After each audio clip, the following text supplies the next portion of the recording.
Looking forward to our game tomorrow with McNeese.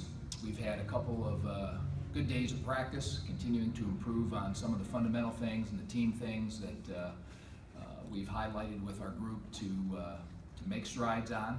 And that's one thing that you really want to do at this time of year, certainly, is to continue to improve fundamentally, each individual player, and then improve together as a team.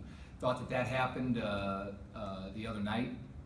A great example is Harrison Nego, who really gave us some solid minutes in that game and played very poised really for his first significant minutes on the court in that game. So we're looking forward to seeing some other players step up and do that as well against McNeese. They are a team that can score. They have a very explosive point guard, number 1 Burr, shooting over 40% from 3, and some potent inside guys.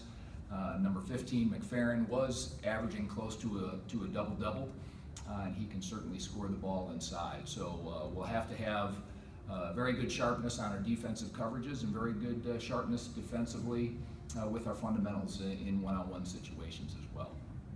Okay, first question, Sam? Coach, in the 2 games since Duke, you guys have held opponents, I think, 34 and 32% shooting. What's going to be the difference in those 2 games? Mindset. The practices after our Duke game really had a strong focus on defense, because our guys were disappointed in the defensive play that we had at Duke. Duke obviously is a tremendous team, but still really wanted to make strides after that, and so we have. We still have a lot of room to grow in that area as well, though.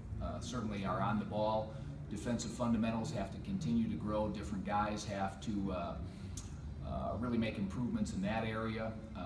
Team help side defense is coming along, but we still have areas to grow in that. So as a coach, it may sound like coach speak, but you really want to improve on that every day, and you want to do that in practice, and you want to see that happen in the games as well. So this is another opportunity to see that and to be consistent with all those coverages and all those fundamentals. What's the balance with Thomas this time of year between, I guess, getting him the minutes and exposure he kind of needs this time of year, but also kind of managing minutes and kind of managing him with the injury situation? How do you kind of Great question.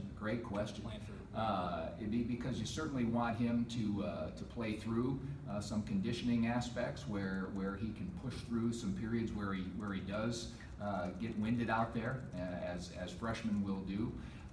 But it's a balance, and Thomas has a good feel for that himself. You know, there was a time the other night when he wanted to come out, but we didn't take him out. We made him play through it and push through it a little bit. And so you want to make sure that not only with the physical aspect, but the mental aspects too of his coverages are sharp during that time. So it is a balance, and it's something that we're working towards again in practice and then game by game.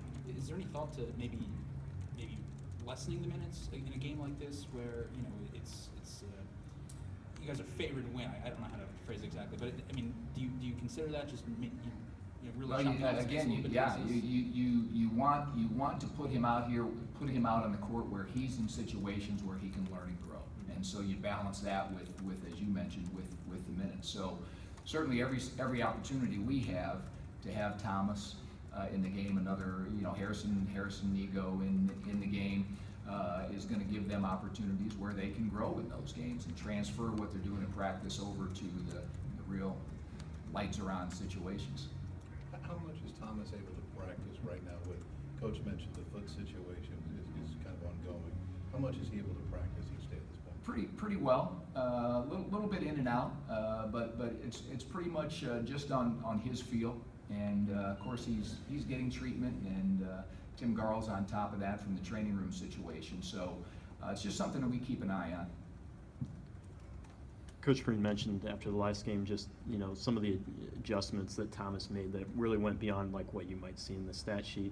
What were some of the adjustments he made from that game that really impressed you the most or stood out to you? He made a big adjustment in terms of his mentality on ball screen defense, and young guys, the speed of the game in particular with ball screen defense is something that they have to continue to develop and continue to adjust to. And he really made an adjustment. He came out, Coach Martin did a great job talking to him about his ball screen defense, coaching him on his ball screen defense.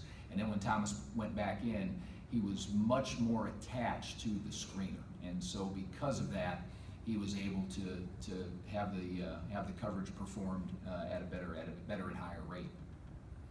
After you guys watched the Duke tape, what were the 3 or 4 defensive things that you guys came out saying, okay, these are things that we really want to improve on between now and the time, say, we play? Sure. Well, the number one aspect in all of college basketball, and if you watch games, it's just keeping the ball in front of you, which may sound simple, but anytime the ball gets to the paint, teams score at a high rate. So you have coverages, you have rotations, but if you keep the ball in front of you, then the coverages and rotations aren't as significant. And so that was definitely one of the things. Probably the other side of it would be our help side awareness in terms of whatever defense we're in, our rotations in that, and then continuing to develop and gain experience at different ball screen coverages. So you want to be able to do several of those during a game. You want to be able to change those coverages because teams use them so much, use the ball screens offensively so much. So that's something that we're continuing to develop. Anything else for Coach? Zach, do you want to get with him on